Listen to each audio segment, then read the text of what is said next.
back-to-back. Yeah, I guess we should have waited before we talked to you last time, before you realized you were in the finals. So what have you been up to the last hour and a half? What did you do to get yourself ready for that? It's just been all recovery. Mostly, like, I would say over half of it was probably recovery for my shoulder, and then my knee is just an issue that's been bugging me since the beginning of the season. So it's just like trying to recover in time and then get my nervous system firing again. Another 11:08. I mean, obviously, like you said, the shoulder's been bothering you, but to put out that kind of effort again, how'd you feel about it?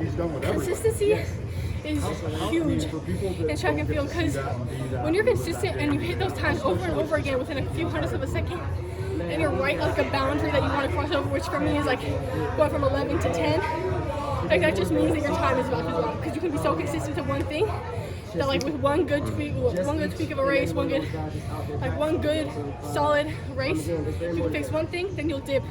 Feel like you're ready for a huge dip, and that's what my coach says over and over again, and that's what I believe. So I'm excited. You ever got? Oh, go ahead. On the door of almost sub-11 here for the last couple of months, frankly. Do you feel like next season, we're finally going to see that sub-11 time finally? Definitely, yeah.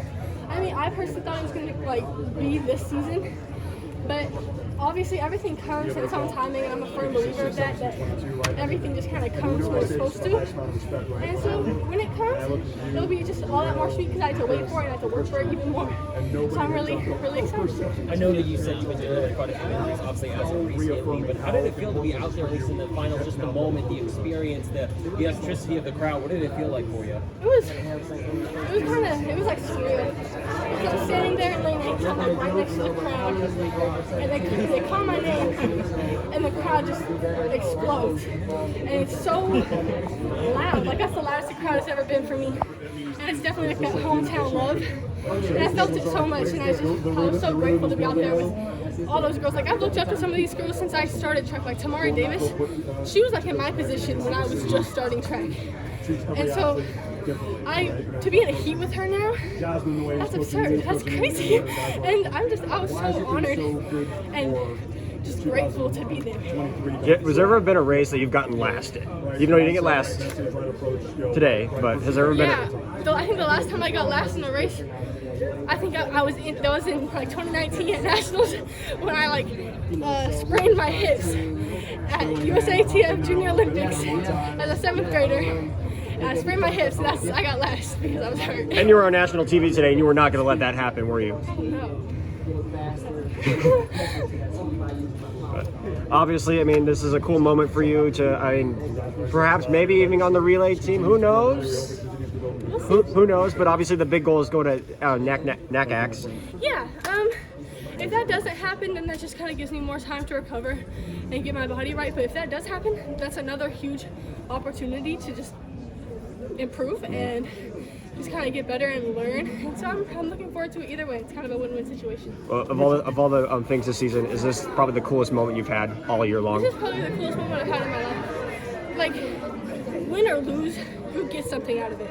And I think losing is just gonna, that's gonna increase my chances of winning later, because I'm gonna learn so much more from losing than I am from winning, because I know what I can critique, and I know mentally where I can get better and get stronger. Especially as a 17-year-old, there's a huge maturity aspect to it. So this being my first senior USAs, I'm thrilled with myself because I made it so far, and I was able to keep my mental space pretty clear, and I think that was huge for me. So just being out there, it's amazing.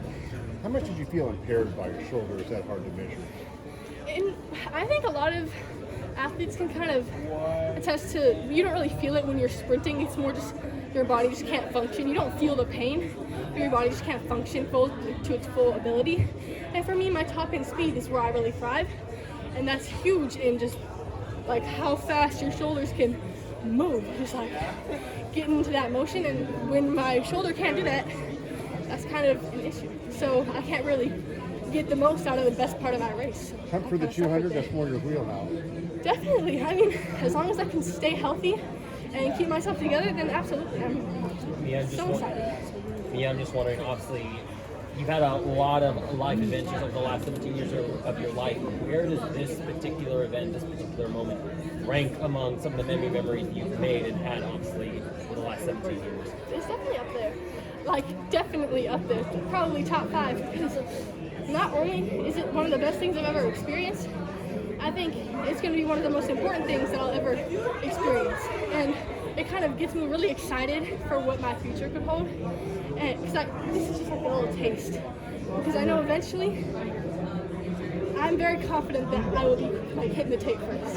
And so this is kind of just a little taste and it's going to make me drive even harder to get there. So I think this is huge.